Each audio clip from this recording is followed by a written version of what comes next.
Welcome back to another episode. We're here today with Anthony Ring. I've actually known him for 15 years. Longer, yeah. 15 years. So he's one of the first people I've had on that I have a bit of a history with, so should be an interesting convo. So why don't you introduce yourself to people who don't know you? Anthony Ring Excavations, or Ring X as a Genius name. Yeah, no one would pick that. Started my company in around the same. When were you, Jim? Owned 8 or 9? No, I think it was 06. The first one. So yeah, and I was 2010. So then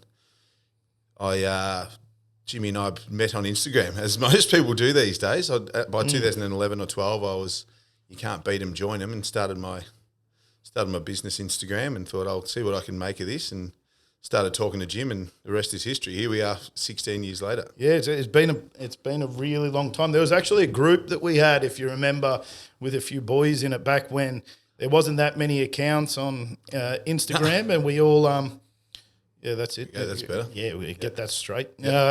We all would used to chat half the day when you were digging, and then when you couldn't be typing, you would call the person and just sit down while we were all driving machines. Put your earphones in and do 20 loads to the tip in a day. Yeah, that's when you could do 20 loads. Yeah, when you could do 20 loads. So, yeah, and then tell everyone what you do now. So I basically, what would you call it? Almost a Temu version of Starbucks, a smaller version. No, I do the high-end. I pretty much stick to the niche of high-end res. Any earthworks, from anything from small to right up to basements, and then you do a bit of concreting and stuff. Bit of concreting, bit of piling here and there, bit of dip my toe in everything. But my main niche is the earth moving side of it. And I sort of stick to that and give everyone a one-stop service from your 1 tonner to your 35 tonner or whatever I need, and whatever I don't have, I'll find it somewhere. Yeah, it's not that hard to find these days. It's a great niche that I enjoy. I did go bigger a few times. I went all the way up to tier 1, but it just wasn't for me, the commercial, the large scale commercial, or even the medium density commercial. It's just, I felt like another bare bum in the shower compared to being an appreciated trade on a project like high-end res. I've built relationships with architects and clients that have now become good friends, and builders and everybody, and I enjoy the feeling of being part of the team rather than just being a number on site. Yeah, it's a personal thing for me. And it's probably very different to what we've done. Like with my company, all about, like, Ringa's been part of my journey for a really long time. We need to start off. He doesn't actually use much of my trucking company now because he has a competitor of mine that has serviced him brilliantly throughout the years. Brilliantly. But at the very beginning of my company, he was actually instrumental, and I don't think I've ever really told you, instrumental in making my company is what it is today.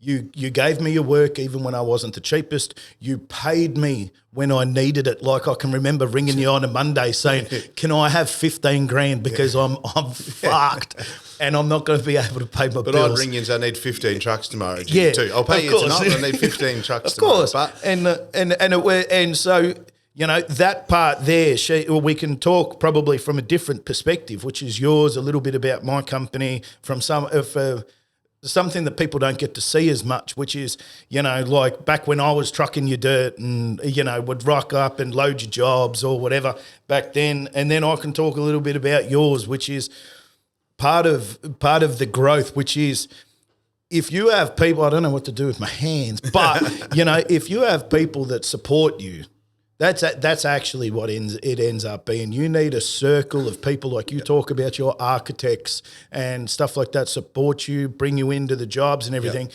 I talk about customers like you throughout the years. And like I said at the beginning, we've trucked very little of your dirt in the recent year, 2, 3. You got brilliant service from the people you use, and we don't knock on your door too hard. We just let you know that we're there. Yep. And it'll come back around, as it always does, because business is cycles. But it's interesting to grow with people throughout the time. Like, you were in a 1 ton and I was in a truck and dog and a 5 ton, I think, or an 8 ton. Well, correct. And I started, and you and I hit it off, and that's what I appreciate about, and my biggest things in business are loyalty and respect. And there's so many people these days in business that forget about the basics, which are, your loyalty and remembering who helped you get to where you got to go and whatever it is. But, as you said, you and I don't do a hell of a lot of work together anymore. But if I rang you at 10 p.m. at night and said, Jim, I need something tomorrow. I tried my hardest to do it. If you rang me and said, Ringa, I need to borrow whatever 20 grand. I'll transfer you 20 grand on the spot. That's because he's rich. Not quite. He lives down to 10. This is just, and and you and I both have people, and you're that for me, but we both have people where those people are always in your corner, no matter what's going on in your business or even your personal life, and that's what I enjoy about building relationships in, and going back to 2022, you talk about, Kingston's my rep. Kingston's I'm not trying to plug another plan Kingston is but they've done good by you, and they do great. We had by a shocking you, year, as you attest to in 2022, and I have no shame in saying I lost $500,000. I did $12 million of revenue, which is a fair whack for a little guy like me, and I think I had $12.48 million of costs that financial year. So good business, but personally, it was a pride. Business-wise, it was a pride hit, and they at that time they had great tips in the southeast. But you also talk about something more important, which is that they and I know you're not ashamed to say it either. They supported you through that time. That's exactly and right. And they held a lot of money for you. Yep. And they supported you when you needed the support most. And what does that get them in the future? Loyalty over Correct. $1. And that's what I mean. When I realised, if I became, I guess, vulnerable is the word, and I said to them, "This is the shit I'm going through. And this is what I'm dealing with. Whether it's the fact that there's no tips open for compactable material. We're going to all weather tips, and instead of you getting a buyback, you're now paying a tip fee. But builders had a gun to my head with the fact going, well, my dirt in the ground hasn't changed, so get the fucking dirt off my job, which is probably not wrong. It wasn't wrong, and that'll lead on to something how I got my contracts and that sorted out. But I sat there and went, well, I either fold. And if I decline all these jobs and go, what's the word? Renege on my contracts. This is going to ruin me forever. Yeah. Or I was lucky enough to have some money behind me, and I put it into the business and got through that period and taught me a lot of. My accountant said, you've had 11 good years in one shit year.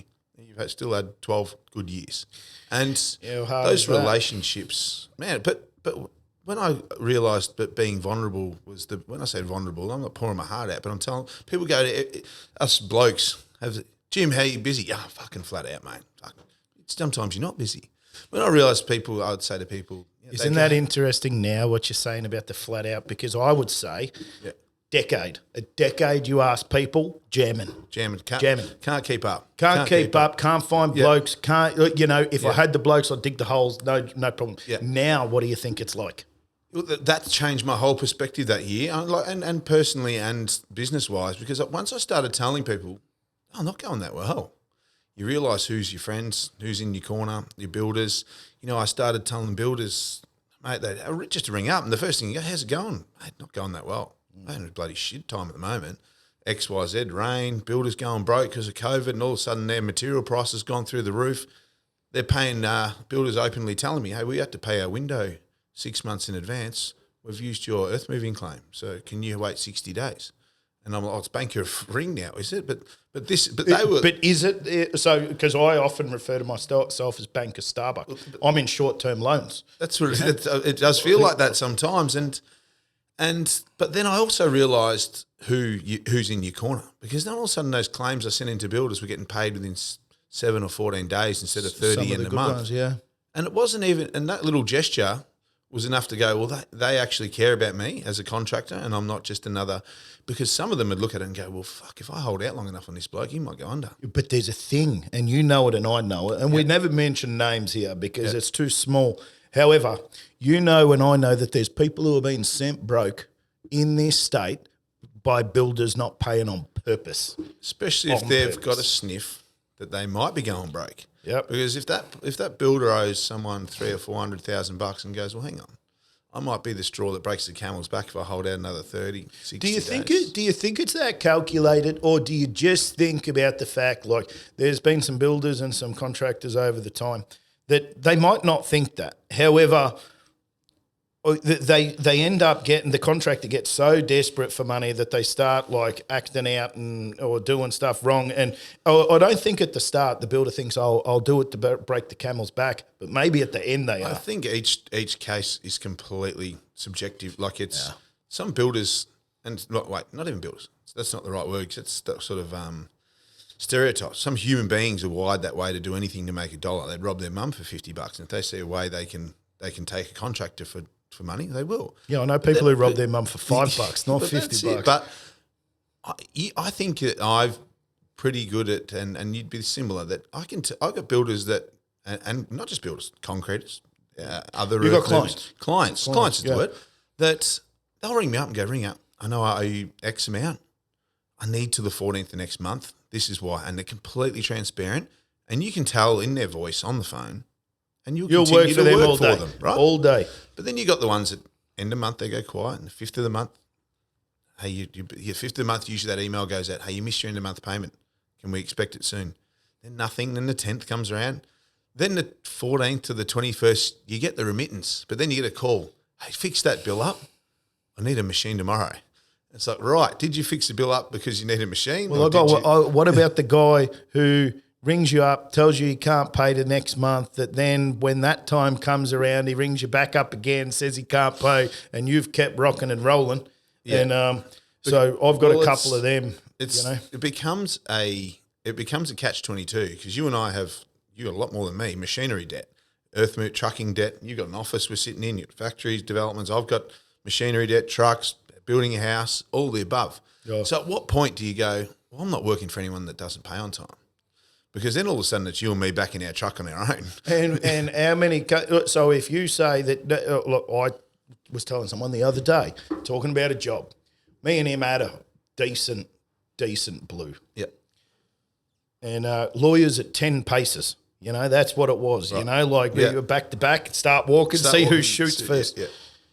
And I rang him up and I said, you know, you got a job. I'll take, you know, if you're keen, water under the bridge. Yep. I'll take the job if you want. But at what point is it that someone's done you wrong, and if you hold on to that, at what point does it change over from, okay, we're just having a bad experience and we have to move past it, to I'm never moving past it? Yeah. And then the next flip side of that is, does a leopard ever change its spots? Now, that bloke there who I called up and want the job, it's about a $500,000 job or something, is he going to do me again? And I'm going to be the idiot who goes back to him again, water underneath the bridge, mate, well, you get to, and I've been probably stitched up enough times now to see it a mile away. Like I've had well-known Melbourne builders that build some of the biggest apartment buildings in and around the southeast that, happen to have put things into my contract after I've signed contracts. I've had all types of things happen to me. Yeah, but are they the leopard? Because you do end up getting paid something. History says they're the leopard. Yeah. And that's all. Most people can put two and two to say that that's a... Now, if you, let's take my case, for example, because I know you're in a slightly different niche than what I've got. If I didn't work, well, we're going to change felines here, or we're going to change animals. Right. If I didn't work for sharks, I'm not working for anyone. No. We didn't get here by not being sharks. That's correct. So if I don't work for them, who the fuck am I working for? Yeah. Who's left? It's a food chain thing. The thing is there's now, you got your shark and everything, but there's now 10 sharks at the top, and you've got the developer all the way down to us, down to out. So you've got the developer who's squeezing builders. Builders are squeezing contractors. You're squeezing your truck guys. You're squeezing your tips. Everyone's squeezing someone. Yeah, so at some point someone's saying, fuck that Jimmy Starbuck, he's a shark. At some point, someone thinks you're the big dog. But then at other points, you think, fuck, that guy's a big dog. and so what do? It's, and this is where I go back.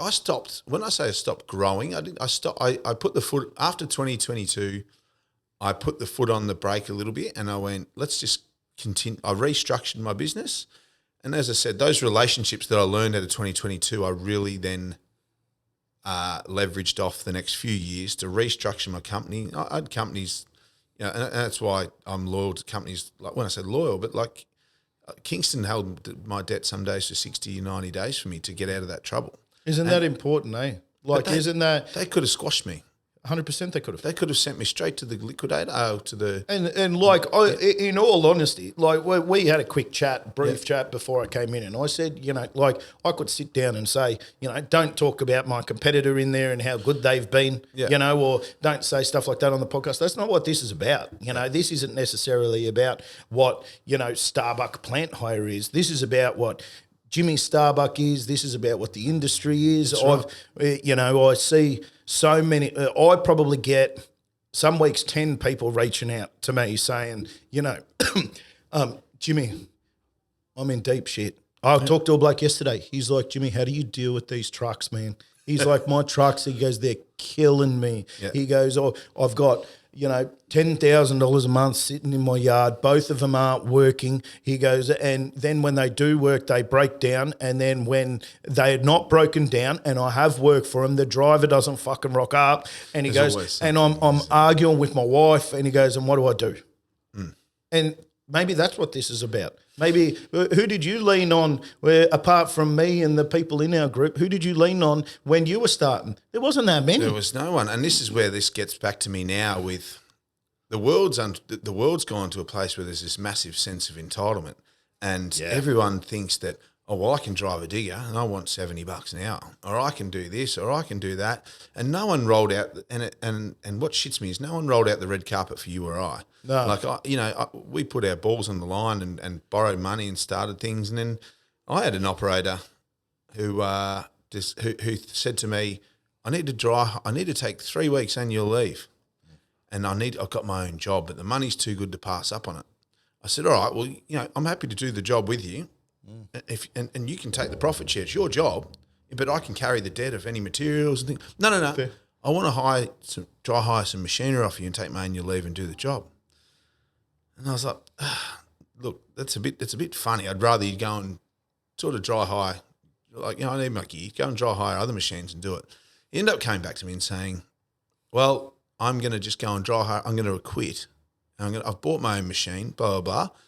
And because you've got full-time subcontractors that only contract to you, and I've got the same to me, because they might be young guys. It's the big bad world. They go out on their own, realise that they can't carry debt for 60 days. They can't do X, Y, Z. They end up becoming no. Yeah, but then they squeeze you on the way back in. Yeah, you know, then they're ringing you up and saying, "Can I have an early payment? I need this, or I need more hours." And you go, "Well, you don't necessarily. It's because you might be taking on your own jobs or something like that as well." Yeah, but this guy goes on to another, I don't know if it's a podcast or a chat or a Zoom meeting on Instagram, on a live chat or whatever it was, and says that I did wrong by him. Because I turned around to him, he goes, "Oh, well, I've bought my own machine. What I'll do, like you do with the others, is I'll do this job. Then I'll start chasing my own work, and the days I don't have my own work, I'll work for you." Yeah, no, how about piss off? And he stood in my office, and the office girl was in the office, and I said, "On what planet do you think that's?" So I said that no one rolled a red carpet out for me like that. I had to go to work, I had to hustle, I had to do things every day. I rang all my mates, I rang everyone who needs machinery, blah, blah, blah. But within reason, I didn't step on I live in a small town, I didn't step on any locals' toes. I had to do it calculated. And this fella thought, well, I'm just going to work the odd days, and then you can use me on the other days, because now I've got bills and machinery payments. Well, it ends up being that they are entitled to. They don't think that they're entitled to you. They think you're entitled to Ring X and what Ring X gives other people, and they forget that sometimes. I know that this for myself, because it also hurts a bit. Yeah, it does. Like as a boss, we're not allowed to talk about how we feel about situations ever. No, and it actually comes across as real high level upper management. We're just expected to deal with this shit. And then when he comes to you and upsets you, you know, or it does, like let's say he does you wrong, you're expected to respond to him in the most professional way possible, non-emotional, you know, and you just need to be the quintessential businessman at all times. When in actual fact, you're like, dude, like, I've helped you out. I've paid as good as I can. I've given you everything I could ever give you. You wanted a new car. I got you a new car. You know, you needed time off when I was desperate for you not to. I gave it to you. And now you come back to me and you want more. Well, this was a bloke that when COVID hit was stressing out with kids in a house. And, you know, what's going to do? I said, no matter what, I'll pay you. Yeah. The government turned around and said, we're shutting down the whole industry. No matter what, I'll pay you. I said, no matter what. I've got the fucking text message. Mate, what are we going to do? I'm stressing out. I said, I'll pay you until I run out of money, you and all the boys and the girls. I said, that's the way if your girls are going down, I'm going down with you. That's how I roll. And I said, because we're not going to die. We'll come back from it, but at least I'll know that I've got all you guys in my corner when we come back. Anyway, the government turns around when they realise that wasn't going to work. So then they just put us into $1 trillion of debt instead to keep everyone.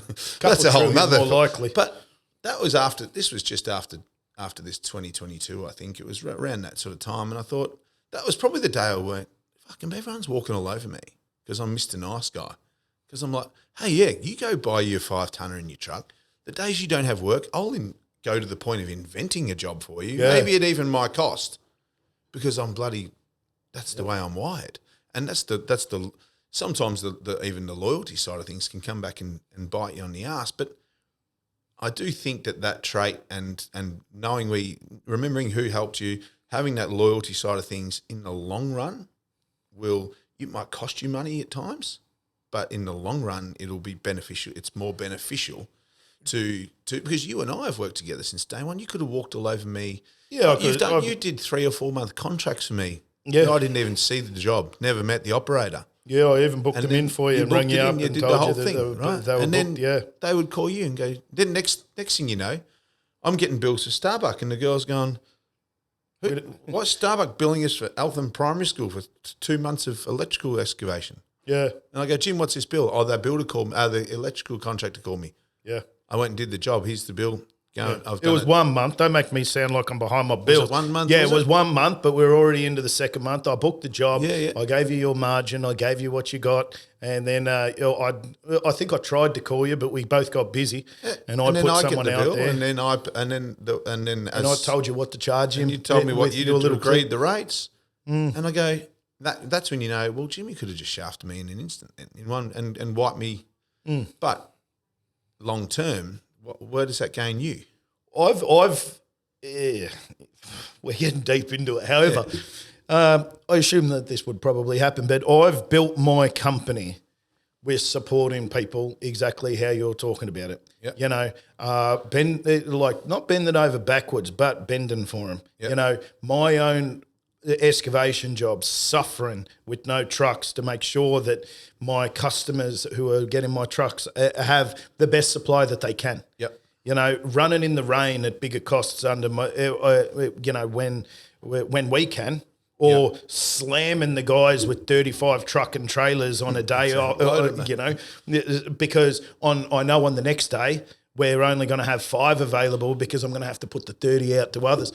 That's just what you talk. I think that's good business. I think that, and that's what I'm saying. Going back to, I think in the long run that you build a reputation that people not like to respect that reputation. And that goes back to, I first started and there was builders that wrote letters of intent for me because the bank wanted. I wouldn't let my parents be company directors. I didn't want anyone involved. Yeah. I thought if I go and going to take the world on. If I go down, I'll go on down by myself. I'm not taking my parents, taking their house, taking anything off anyone. Mm-hmm. So I started, I had to have letters of intent. There was multiple builders, a couple of mates that are concreters. They're all still going today. Mm-hmm. But one builder wrote me a letter of intent. I'm going to use Ringa three times a month for 3 days at X amount of dollars. Right. Yep. He doesn't win a job for 3 years. He was a big high-end builder. And then this was the time when times changed, where the younger builders started coming through, and they were deleting that $250,000 off the bottom line of these house builds because they were managing him rather than being a checkbook builder. Yeah, hell yeah. Right? Yep. So all of a sudden he ended up in an industry going, shit, I've had it pretty good for a long time. Now I've got to be a bit more competitive. He wins a job. My contract was $75,000.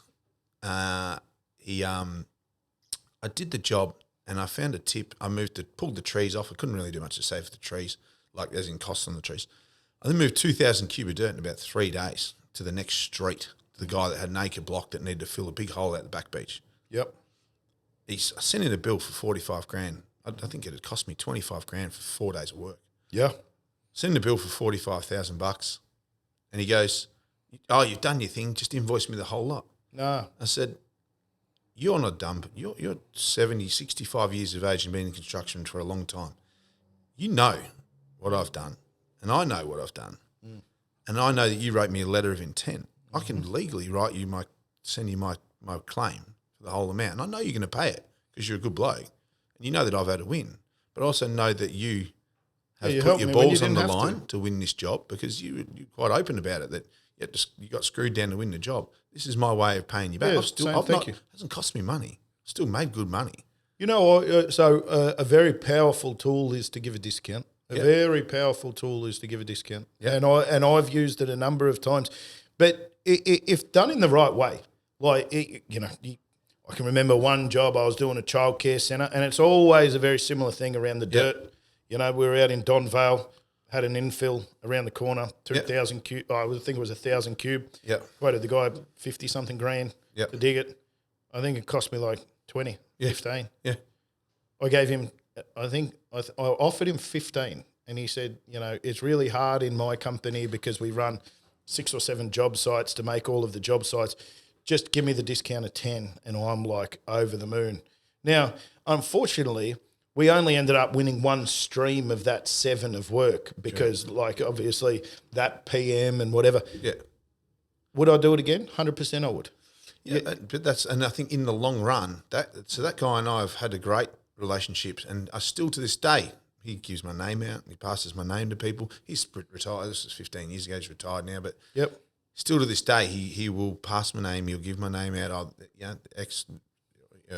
won't mention names, but that will never be lost on him, and it's not lost on me what he did for me. So your biggest supporters end up being some of your clients when you help them out, and they hold the most weight.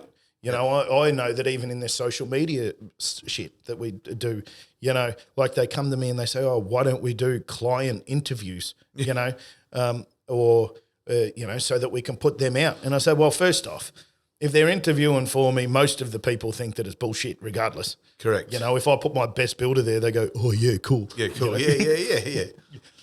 Which is one of the reasons I'm doing this, like how do you set yourself apart in an industry that is so set on price? Well, because these contracts hold you by the balls, right?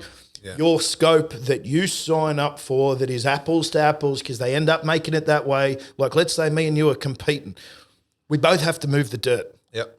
They don't give a fuck how much dirt there is to move. They say, you have to get us down to this. Yep. Tie us in. Your price is X, my price is Y. How do you make them see the value in Ring X? If you and I are pricing for a job for a builder that we've never worked before, my approach is that this is the price, and this is the price. This is what you're going to get for the price. This is my scope that I'm signed to. Mm-hmm. There's going to be nothing. There's not going to be anything that changes from that, and I'll deliver it on time and to millimetre perfect. And isn't that hard? Because at the end of the day, you've got 3 other earth movers, or now saying the same 10 other earth movers begging for the job and say, that was my price. Now my price is less because you've told me it was 100. You said, oh, okay, 90. Yeah, but my experience tells me that I never get shitty when I lose a job either. No. Someone rings me up and goes, mate, Jimmy Starbucks beating you by 10 grand. I turn around and I see people go, what's Jimmy doing that I'm not doing? Blah, blah, blah. What's he? How's he cutting? He's undercut me. I go, no worries, mate. I hope it all goes well. Jimmy's a great guy. Anything goes wrong, give me a call. Yep. Right? The amount of times that someone's desperately screwed themselves down because they need to keep their machines moving, they've stuffed the job up. They've left someone incompetent on the job. They haven't been able to move the dirt. They haven't been able to do something, and it's Ringa, we actually need you to finish this job. No worries. It's those little things can just but they stay in people's mind. That, why didn't he get annoyed that I didn't give him the job, or why didn't he get shitty about the fact that he might have been undercut by a competitor? And I think knowing your worth and going, well, Jimmy and I we're gonna price this same job, as you said, for this new builder. This is my price. Ooh. I know what I'm going to deliver you. I'm confident in what I'm going to deliver you. I back myself in.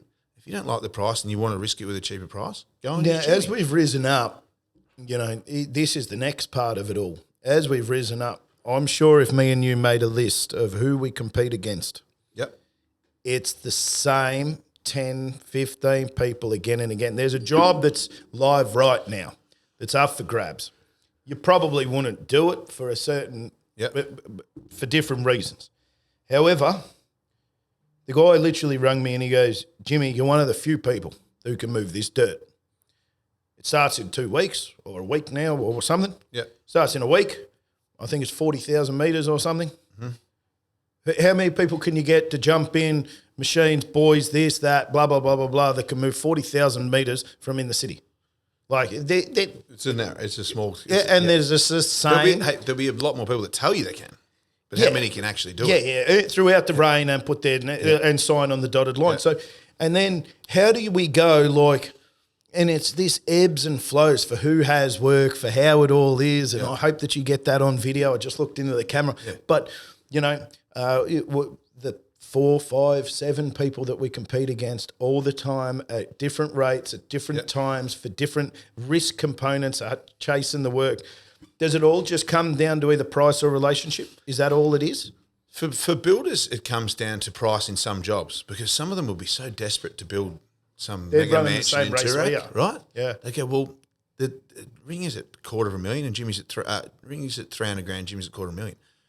We've got to take Jimmy's price because it's $50,000. If we take $50,000 off 10 contractors, we'll make $500,000. Yeah. And I go, no worries. Because most builders I work for, actually 95% of the builders I work for and clients, they'll use another company every now and then.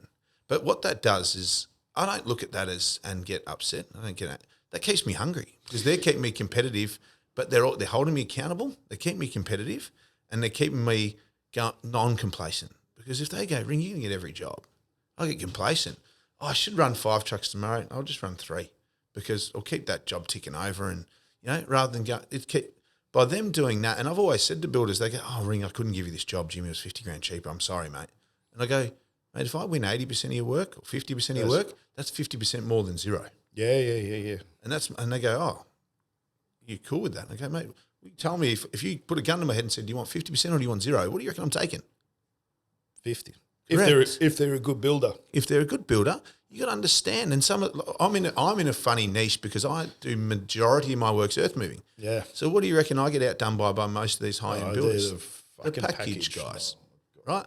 Because builders don't want to split up packages, which is cool. They want to minimise their staffing. They don't want to have a construction manager, project manager, CA, a site manager. They've got everything to manage a piling guy, earth, and all these sort of guys. So they'd rather spend the money and outsource the whole thing. I have a different sort of issue with that because you're in earthworks in basements. Yep. I work for the piling guys. I work for the concreters. I work for the full retention package guys. We'll say half. Yep. Half of my cartage is around basements. Yep. Let's say, including my own and whatever. If I was to go into the package, I'd probably lose half of my clients. Correct. Like if I said Starbucks doing basements now, full retention packages, everyone would go, Jimmy, just cancel those 15 truck and trailers. Competition. Yeah, because I become the competition. Everyone's okay with me digging the holes. Everyone's all right with that part. Yep. And so I constantly get this pull from builders saying, packages, Jimmy, just do the piling for us. Just, who's the shotcreter that we should be using or whatever it is. Now, I have some recommendations for people. Do I take on the package? Never. Have I ever done a package? Not once, because... It doesn't make sense though because the earth moving is generally 15% of the package. Yeah. So why is the earth mover carrying the other 85% of the debt to win 15% of the job? It doesn't make any sense. But that's where we've seen over the years a lot of people go not well. Correct. And that's not right. Well. And this is why, as I said, since I restructured in 2022, I've had all these opportunities. Do this, do that. And you know what? I respect my thing is let people do what they're good at. I'm not good at piling. I'm not good at CFA piling, right? I can dig good. I can give you the machine with the CFA rig, no problem, 120 an hour, 30 an hour. Yeah. But when it comes to having a rig, all the stuff associated with it, the staffing, the engineering side of it, that's so far above what I'm capable of doing by myself. But what about the piling contractors who then go into the earth moving? To me, I understand. Is that a more natural progression than I think the it is a earth natural move. That's the only. To me, it's like people that go, "Oh, you pissed off that landscaper bought his own digger." I'm like, "What mad landscaper wouldn't have a little digger?" Yeah. How many times they sit there shoveling barrows to 10 cube of scoria into a barrow all day, and they could load those barrows in 10 minutes? Yeah. Like, why wouldn't you have it for 40 grand? Why wouldn't you have a 1.7 tonner? I think that's where all of the dealerships have really cracked it, because it turns into, why wouldn't you have a 1.7 to why wouldn't you have an 8 just to dig your own trenches? That's right. You know? You may as well buy 13 to load your truck at the yard. Yeah, correct. But when we started 15 years ago, not every concrete had a 5 ton. No. It's completely changed. It's I completely totally agree. changed now. Like, but what it taught me was, and especially that yeah, I always go back to that year, but it taught me a lot of things. It taught me to only to worry about what I can control. And if I only worry about what I can control and I do that well, the rest will take care of itself. Yeah. So when I'm given the opportunity to dig alongside a structure company and I do a good job, they generally go, well, fuck, is it worth us digging our next job? When he takes all the responsibility of the dirt and he moves the dirt in 5 days quicker than I can move the dirt, he details it within 15 millimetres. Why do we want to dig? Yeah, I actually get that. That's probably so I go, the main well, if thing I control what I can control, and that's the jobs that I'm given, rather than fighting and arguing with builders, why are you giving it to a structure mob when you can split it up and save 10% on shotcrete, 10% on piling, and 10% if on not XYZ? more. If not more. Yeah. And then I look like a desperate. I look stupid. Instead of going, you know what? Any opportunity that you do, and this, I've never chased a client in my life. There's big builders down the peninsula and everything like that, especially where I grew up. And they're the biggest builders in that, and I know they use other guys, and I never rang them. Never said, give me an opportunity. They see my trucks and diggers. I got the most, in the southern part of the peninsula, I've got the most diggers by far. And everyone knows that. Yep. But there will still be people that won't use me. But the day they need me, and the day they ring me, I got them. let's go like this. All right, what can I do? How can I show them that, and it's not anything against who they're using. They're probably good blokes. I get along with most people. But I want to do everyone's work on the peninsula because I live in Serena. So I have part of it, my thoughts around this is that I really, really struggle, and I go through this in my sales meetings on a Friday. We have them every week, as you know. I struggle with trying to convert clients who have an incredibly good relationship with their current plant hire. Yep. I really struggle because the bar is set so high. And from the very beginning, from when the trucks roll up to the tip site that they have, the turnaround, the sign-off time, the invoicing process, the you name it, how hard I chase my bill. At one point, let's talk Kingston because they've been here. At one point, they go, wow, Kingston does this a whole lot better than Starbucks. Yep. You know, and it doesn't even matter what it is because it's just that perspective. And I say to the sales team, I say, right, we got to fill a gap rather than trying to force open our own gap because if we force it open, then actually the barrier to do a good job is too high.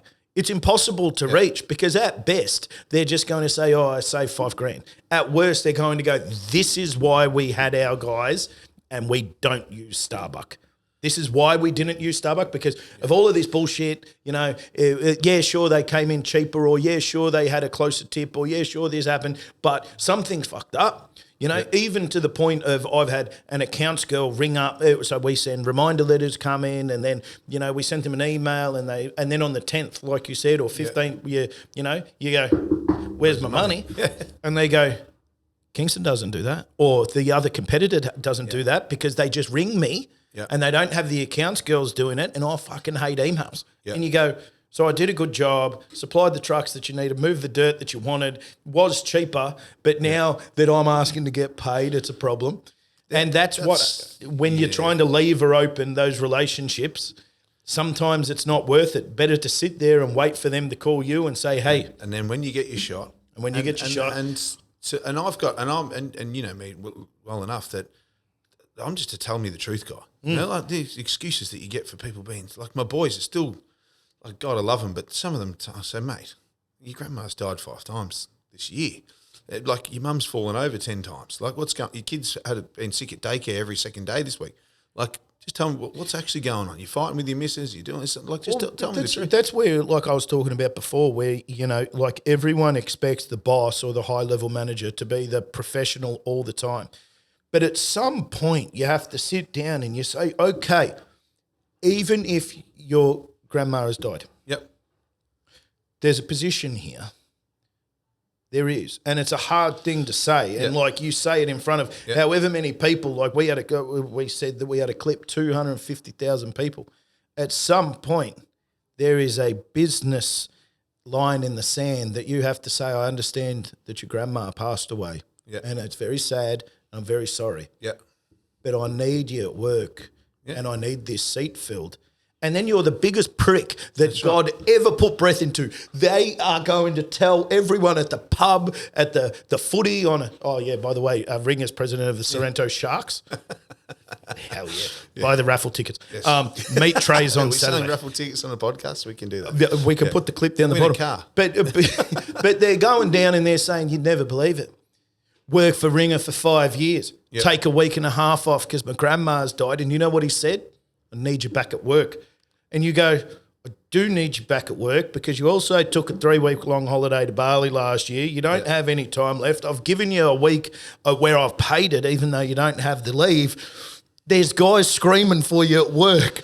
But that comes, again, that's subjective because there's some employees that you've known for years and they go, Ring, I need a week off. I've got shit going on. Yeah. You go, take as long as you need. Yeah, take a month off. And there's people that go, oh, Ring, I need a week off. You wouldn't believe it. And I go, that's where you turn around and you go, you know what, I'm actually into my tether with this shit because you're taking me for a ride and you've used every excuse the government's now given you, and not to dismiss mental health, but that card gets played a lot. Every single card, as you said, someone's taken a fall. There's always something different, and you're like, and I say this to my brother Steve a lot. Steve is my shout out to Steve. Shout out to Steve. I love Steve. Man. Yeah, he is the man. Steve's the man, but he's very, very level-headed and very, very switched on. And there's people that it's probably where the boy that cried wolf saying comes from, because there's people that you go, well, when you're sick, I don't actually know if you're sick because it's always a Monday, it's always a Friday after a long weekend, or it's always a Tuesday and you've been down all day and then you've got to go home at 12 o'clock. I've spoken about it before. I had a guy who put in a year's worth of annual leave to, there was some stupid fuckhead TikTok that came out that said extend your long weekends. Use only 8 annual leave days and get 27 days off or some shit like that. Like to get with Easter and all that sort of thing? And so you can link up annual leave days to maximise the amount of days off. To maximise holidays. I get it. I get it. I understand. But like I grew up, like if a builder needed me or if one of it, like we did all of those level crossings, if you remember. I was on level crossings around Victoria non-stop. If they called, I answered and went to work, let alone plan to maximise everything. Now, maybe that's me as a business and maybe that's me as a – but then I know I have – It comes back to the basic principles of everything we talk about. And I've got employees that I've had for 10 years that would be first to go over some employees that I've had for 2 years. Yeah. Because there's a difference between a company employee and there's a difference between an employee. And that's the two different – and no matter where you are at in life, if you are respectful of the people that are putting you in positions, so for us, it's builders, concreters, hiring companies. Well, right? if you have a thought about it, like the guy who put in a year's worth of annual leave, he could have said, Jimbo, is there any you prefer? And this is what I'd say to younger kids if they're watching this podcast. I'm getting a fair bit of traction with some of the new people incoming. There's no problem with putting in and maximising your annual leave. There's no problem with maximising the holidays. You've got entitlements for a reason. That's what they call entitlements. But if you came about it and if they came to us and said, or me, or I don't know if you're the same, but I'm pretty sure you are, which ones make more sense? And I'll take off those ones. That's right. If there are things you can't, weddings and things you can't control. Yeah, but let's say Easter, you get the 10 days off. Yeah. What about if I make that 12 days or 14 days around there, but then I don't do it on Anzac Day and Australia Day and whatever else? Because I'd sit down and I'd say, at the start of the year, we're like bam, bam, bam with public holidays. Correct. At the end of the year, Melbourne Cup, take that time because, That's the only public holiday between March and December. Yeah. Or April and December is now there's King's birthday in June, I think. That's now. about it, yeah. Yeah, but most from January to June. Like you're just getting hammered. You get stacked, yeah. And it feels like if it's not raining or you're not getting heated off, you're now having a public holiday and can't work. But I feel like I've built with and boys and girls. So I've got 3 office girls, not as many as you, but they are all so good at talking to each other to not take leave at the same time. And I appreciate that because they'll go, oh, hang on, you're off those dates. I'll make sure you're back before I go So We actually had to me, that implement goes, something. Well, that they're only and respectfully, they're only a data entry girl or whatever they are. Yeah, but that they doesn't matter. still think. Yeah. So to me, I go, that is one. I go, well, she's going to make it in life because she's got made of the right stuff. But also that they are, you're doing the right thing as a boss, in making them feel like that. Hey, I work at a place where I don't want to fuck them over. Yeah, or that. And most of my boys are the same too. Just on that, most of the boys are pretty good at going, hey, Pete's off here. I don't want to take that time while he's off because that'll leave. I don't want to leave him without 3 operators at once. So they'll all work their holidays out. So they are all good like that. We actually have to implement something. We have to implement something here. Yeah. Because we didn't ever have anything, and this is where growing a company is so hard because there's not a growing businesses for dummies where you open up the page 75. We've both learned the hard way the whole way through. Annual leave in the office.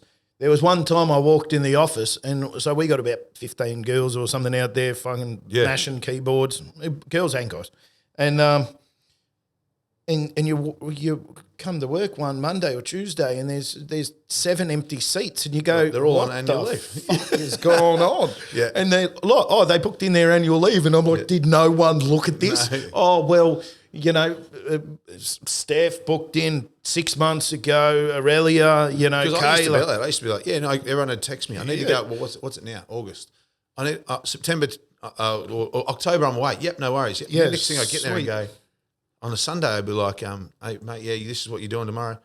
Oh, no, I'm off. And then 3 blokes send back. No, remember I've got. I booked it in. What the? And but then now you're I'm using a calendar. Now I've got a calendar. Would you believe? But so now we started with the calendar, and then it turned to shit. Yes, because obviously then your calendar is so full of people who all of the stuff, all of the shit that you have in there for your life, and and then you have to remember your mum's birthday on top of that. That's right. But instead you're looking at Dave's having annual leave, and Scott's having a sick day, and underneath that it's like mum's birthday. Don't forget because you forgot last year, you prick.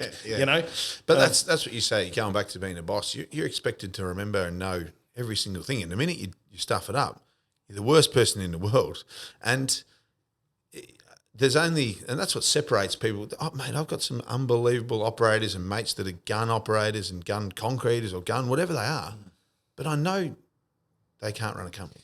And it's not disrespectfully to them, but I just know. And they'll turn around to me and go, mate, I'd rather not. I don't want the stress of it. So the pathway of running a company, I think, was removed a lot over the last I think it's coming back now, but 10 or 15 years, they just needed people to work. So a good operator, concreter, whatever, could work for, let's say, a volume builder, and the volume builder would say, right, this is your charge rate. You're getting X for this. You're getting X for this. For every metre of pipe you put in, it's this. For every joiner you do, it's this. And it allowed these businesses to grow to a stage where they had pretty much 5 employees banging along pretty hard, right? But it didn't mean that they were good businessmen. It meant that they were almost on wages. Like, think of the carpenters throwing up frames. They were going, I do this. I've been allowed 5 days in this purchase order. I'll do it in 3. Yeah, and I'm making extra money. And I'll kill it. Incentivise people to work harder. Yeah, but also incentivise people to cut corners. Yeah, of course. But then then they think they were more than maybe what they were. Well, I think that we're seeing a bit of that now. Like 3 or 4 years ago, if you wanted to start your own excavation company, go buy a machine. Yeah, the dealership will sign you up for finance, and there's someone 0%. But not only that, get on the phone. On the 5th phone call, someone will put you on hire. Yeah, it doesn't matter who it is. You call up Starbucks office 3 years ago, and you say, "I've got a 20," and we'd say, "Yes, you're in." Yeah. Oh, there was a stage we were running 30, 40 subbies. Yeah. Like there wasn't anyone who'd ring. Sure, we'll comply it. We'll put the safety on it. We'll do the systems. We'll do everything, and I'll just make my little bit. Yeah. Now it's a little bit different, eh? It's quieter. I think the funny thing is the way the world's now, and with social media and all that, you've got business coaches that have never run a business before, but telling you how to run a business, and they're making it such a big, bad, scary world to run a business with. Oh, you've got all these taxes, you've got payroll tax, you've got all this crap, blah, blah, blah. They stripped out the actual, the basics of what running a business is. And so many people, you'd get this a lot. The amount of people that say to me, like, how have you made it? How are you so successful? And they only see the outside of what you've done. Like, they don't see the years and years of hard work or like that. And that's not to blame them. They're not to know. You probably don't tell the things that you and I show on Instagram. For every good thing we show, there's 10 shit things that have happened. Yeah.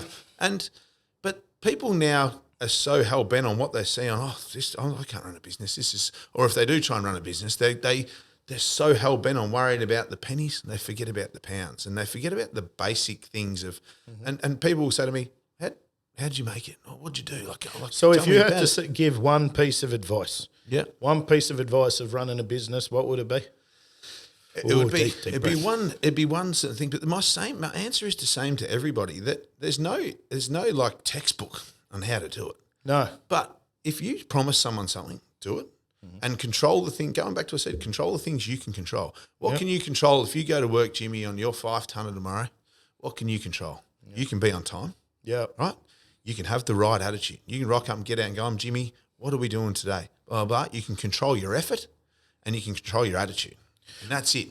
People will forget that Jimmy Starbuck's not the greatest operator because he's starting out and he's only 3 years in and he might never have done a raft slab dig before.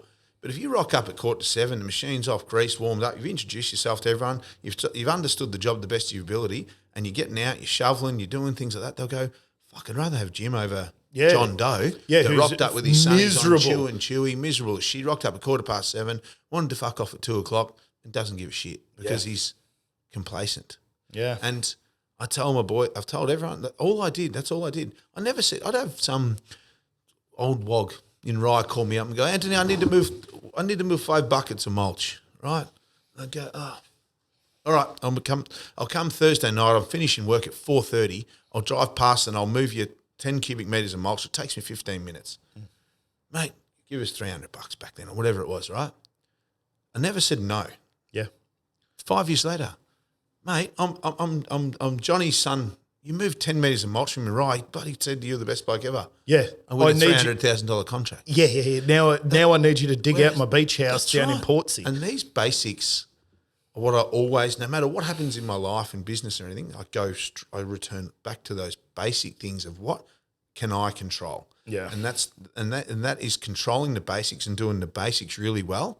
Mm-hmm. And then people will forget about the other things that you might not be as refined at. I can tell you that my safety's good and everything like that, but my paperwork and my payment claims and all that may not probably be up to the way that some you don't have a CA. No, but they don't give a fuck how good your paperwork is if your work's unbelievable. You know, I got a story about a guy who rocked up with the right attitude, but might not have been exactly right. I think I might have told you this before. So very early on, when I started giving out subby work, I got onto a bloke. I needed to dig some trenches with a bobcat with a backhoe attachment. I remember this story. Yeah. And he loaded it up onto the truck. He came there in the morning. There was a guy who didn't have very good English. And we were waiting with the builder. In the morning, he rocks up, he jumps out and he says, I'll unload. So he pulls the ramps out from the back of the tipper, walks up, starts it and start driving forward. When he driven forward, actually what had happened is the leg overnight of the backhoe attachment had dropped down a little bit. Down or something, had it? And so it pushed the ramp off in front of him. And he kept driving because obviously he couldn't see it because he'd reversed it up onto it. So he couldn't see. So he kept driving and he fell off. And he rolled the fucking thing and it full twisted. Yeah. Went full back onto its wheels, hit that same leg, and then it teetered like this. So this guy jumps out and he's got a bit of blood coming down his head. He's banged his head. Yeah, and he runs over and he's like, I'm so sorry. Anyway, where would you like me to start? That's the And you go, nowhere. I need you to sit down. You've got to call an ambulance. But you remember that guy. And if he ever calls you for a job, you'll go, that guy wants to work. Where do you want to work? You can start tomorrow. And that goes back to probably one of the other things is relationships, because I remember I'll never forget winning my first basement. You and I had been mates for a little while, and we built a freeway called Peninsula Link, which made the trip from Melbourne to Sorrento, wherever on holidays, from an hour and a half to an hour. So all of a sudden, everyone's builders are coming down and building in ports in Sorrento. I build relationships, and they go, well, will you come to Toorak? Will you come to Hawthorn? Will you come to Brighton? Absolutely. I'm ceilinged as to where I can grow my business where I live. I've got to start venturing into the big bad world. I go and win my first basement. I go to the job, I meet the builder, I'd done my takeoffs, I had no idea what I was doing. You've done basements before, haven't you? Mate, heaps. Reeled off the most random addresses, hoping you would never go there. I remember getting in the car and my first call was Jimmy. Jim, hey, Ringa, what's happening? I want a basement. Yeah. Oh, what do I do? Where do I dig? You and I were I was basically, you could have led me up the garden path. But I was becoming, in reality, competition. No, but also there's plenty of work out there for all of us, and I think that's where a different mentality is coming now. That's right. You know, there's plenty of work out. Yeah. Well, actually, there's not as much work out there at the minute. It's a little bit screwed at the moment. Yeah. However, it's coming back. It'll all come back. But there's plenty of work out there. We don't have to slice each other's throat. And the best thing I did was take your phone call and help you with a basement. Right. I think I even ended up sending a machine there. Well, you probably dug it for me, to be honest. But it's just looking back. You know, it comes down to again and again the people you're with, the people that work for you, and the relationships that you build. The machines, you can buy 100 of them. But that's the thing is, I love passing on my knowledge that I know things now because I love people that want to learn. And I enjoy teaching people. Some people look at it as a threat, like, well, why would I want to teach you when you can become my competition? But you teach me how to dig your basement, how to run trucks, and how to back a truck and trailer. Yeah, I'm never going to go and stand on your feet. Yeah, no. And but it's important to actually know that because now these days it's not quite the same. Now you're teaching them to back a truck and trailer, and then next week they're stealing your truck and trailer work. Yeah, that's where Instagram has become. It's such a great tool, but it's that tool is people trawling Instagram and go, well, who's that guy working for, and how do I get that builder? Yeah, I used to get people, and you'd know these people. They used to. I'm not sure if they're in business anymore. They'd text and go, mate, who's the architect on that job? Why the fuck do you want to know the architect? I haven't even tagged the builder, but you want to know the architect. I had someone just the other day ring me up and say, Jimmy, where's your tip site for this? And I told him. Yeah. And if he wants to steal it, that's your hardest. That's on you, not me. Right? That's on you, not me. He then said, do you have a contact there? I said, absolutely I do. Here you go. You're talking to him. Talking to him. That's me. Yeah. But go your hardest because you know what? I'm a firm believer, we can all do it together. Mm-hmm. And if he steals that, well, then in actual fact, what's going to happen is he's going to make his own bed. He's going to lie in it. And at the end of the day, he's not going to be able to do what's needed to be done because I'm pretty good at trucking. Yep. Right, I do my thing. Yep. We got hunters out there finding new tip sites, and when that guy falls over, you're going to still run to him or whatever, and we're going to have the next one.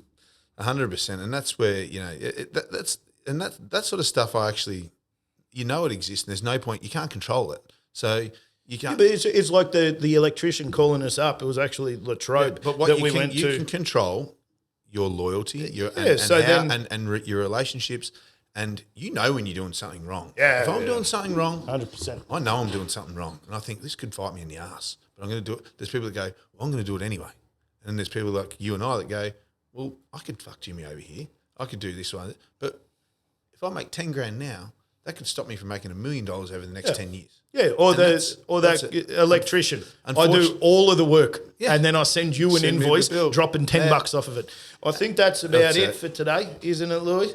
Well done, perfect. Us. No, so is there anything you'd like to say at the end? No. I just I appreciate you having me on, Jim. Loved you and I have bloody been best mates since we started digging together, and I appreciate I think it's big of you. I can come on here and talk about competitors of yours, and that says a lot about you than a lot of other people wouldn't do that. They'd be, don't fucking speak about any of my competitors on my podcast. No, I think your heart's in the right place, doing what's right for the industry rather than what's good for you. Because at the end of the day, that'll come around. Your rep is one of the few people in the industry I think over the time has done such a brilliant job for his customers. I don't go chase his work. I do chase other people's work. I'd like you and I and Wellesley could go out and have a beer tomorrow. 100%. And that's what I enjoy about our relationships. Yeah. And he's not trying to cut your grass. No, he never does. I appreciate it a lot. Thanks very much. And I'll end today. As always, if anyone would like to come on this, please hit me up, send me a DM. We'll talk about it, and thank you very much, Ringa. We do an awkward handshake at the end. The Russell Coit. But Anthony Ring from Ring Excavation from down on the peninsula. Thank you. Thank you. Thanks, Jim.